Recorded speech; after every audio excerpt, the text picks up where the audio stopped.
Assalamualaikum warahmatullahi wabarakatuh. Berjumpa kembali bersama saya Amalia Sugiharti, guru kimia di SMA Negeri Tanjung Sari. Pada pelaporan IKI periode November 2022 ini, saya akan membahas mengenai pentingnya refleksi pembelajaran. Awal menjadi guru, saya merasa kewajiban saya hanya mengajarkan tanpa pernah mengevaluasi sampai di mana kemampuan mengajar saya. Juga saya tidak pernah bertanya pada siswa apakah saya sudah sesuai dengan apa yang mereka harapkan atau tidak. Sejauh ini saya melangkah masih saja menganggap bahwa refleksi dalam pembelajaran adalah kegiatan yang membuang-buang waktu dan merasa bahwa dampaknya tidak begitu signifikan pada keberlangsungan pembelajaran berikutnya. Mengapa saya tidak pernah melaksanakan refleksi pembelajaran?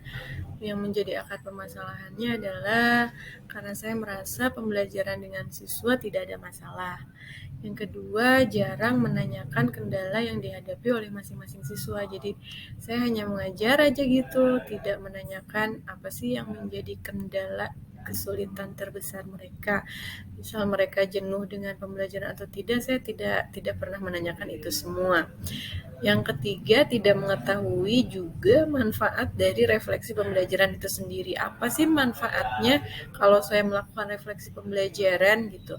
Terus yang keempat adalah perencanaan mengajar saya belum dipersiapkan dengan baik sehingga berpengaruh pada aktivitas pengajaran saya selama di kelas. Alternatif solusi yang saya lakukan yaitu yang pertama, ketika guru merasa tidak ada masalah dalam pengajaran, maka sebetulnya disitulah letak masalah kita.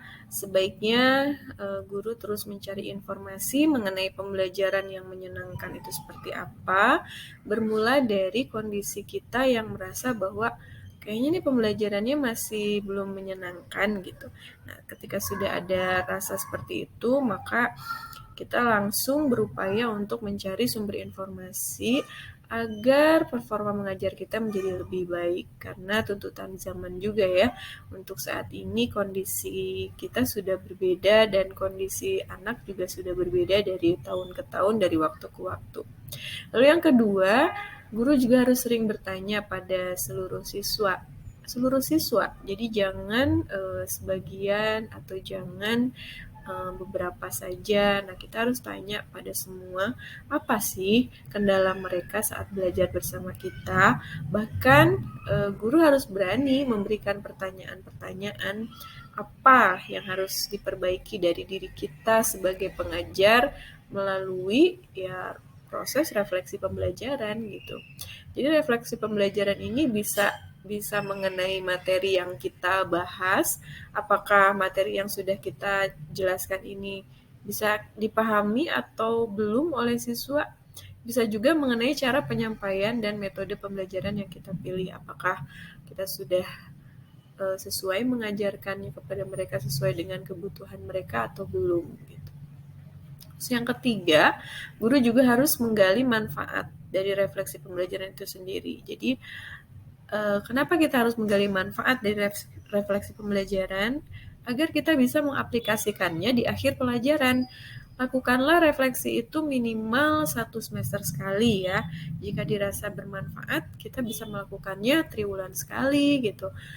Atau bahkan pada akhirnya kita akan merasakan manfaat besar dari refleksi pembelajaran sehingga kita bisa melakukan refleksi setiap selesai pembelajaran di kelas. Bahkan untuk seluruh kelas yang kita ajar. Sebelum mengajar, alangkah baiknya juga kita melakukan persiapan pembelajaran dengan baik agar alokasi waktunya itu sesuai dengan perencanaan. Jadi kita harus merancang RPP dengan detail sesuai kebutuhan mengajar kita, mulai dari pendahuluan hingga evaluasi. Nah, dengan begitu kita bisa melakukan refleksi di akhir pembelajaran.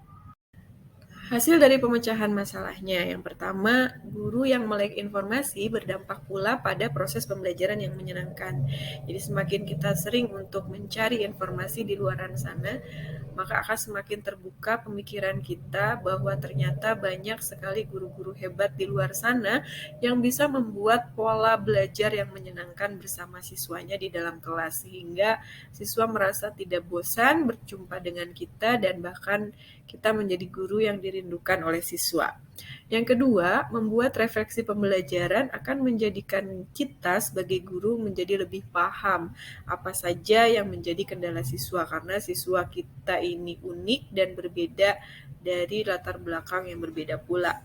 Yang ketiga, refleksi pembelajaran sangat berguna untuk meninjau kelompok atau kelas serta untuk menggambarkan situasi atau kondisi dari sebuah kelas. Guru juga bisa mengetahui potensi individu dan siswa di kelas tersebut.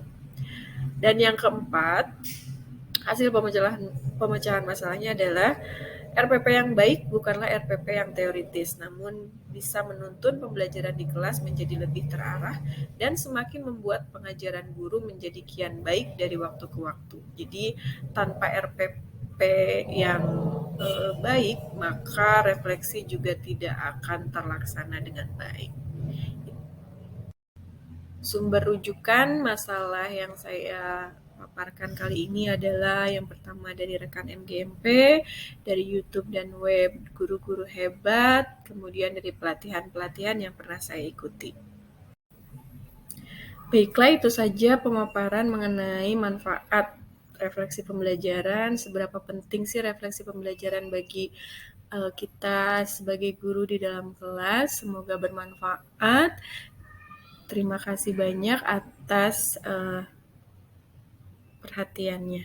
Assalamualaikum warahmatullahi wabarakatuh.